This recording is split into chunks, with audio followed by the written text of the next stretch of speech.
ஓப்பனிங்லேயே ப்ரௌனியா? இல்லை பயப்படாதீங்க. இன்னைக்கு ஒரு ரேண்டம் vlog. ஓடிஜியில் நல்ல கமகமான்னு சிக்கன் வேகுறாங்க. நான் மேரினேஷன்லாம் போட்டுட்டேன்.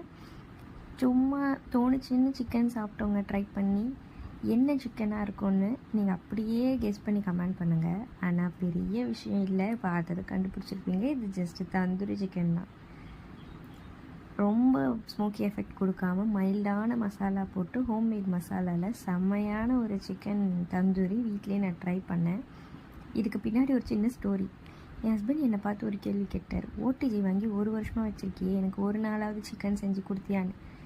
இந்த கேள்விக்கு நான் பதிலாக உடனே போய் சிக்கனை வாங்கின்னு வாங்க, ஒரு மேரினேஷனை போடுறேன், ஊற வைக்க கூட எனக்கு டைம் இல்லைன்னா பரவாயில்ல, நான் செஞ்சு தரேன்ட்டு செஞ்சிட்டேன். எங்கள் ஓடிஜி என்னை கைவிடாமல் செம்ம டேஸ்டியாக ஜூஸியான ஒரு ஆயிலே இல்லாத ஒரு தந்தூரி சிக்கனை செஞ்சு கொடுத்துருச்சு. செம்ம டேஸ்டியாக இருந்துச்சுங்க. இதோட ரெசிபி வேணால் ஃப்யூச்சரில் அப்லோட் பண்ணுறேன். உங்களுக்கும் நம்மக்கிட்ட ப்ரௌனி வேணும்னு ஆசைப்பட்டீங்கன்னா இப்போ நான் வாட்ஸ்அப்பில் நம்பர் தரேன், ப்ரௌனி ஆர்டர் பண்ணிக்கோங்க. தேங்க்யூ.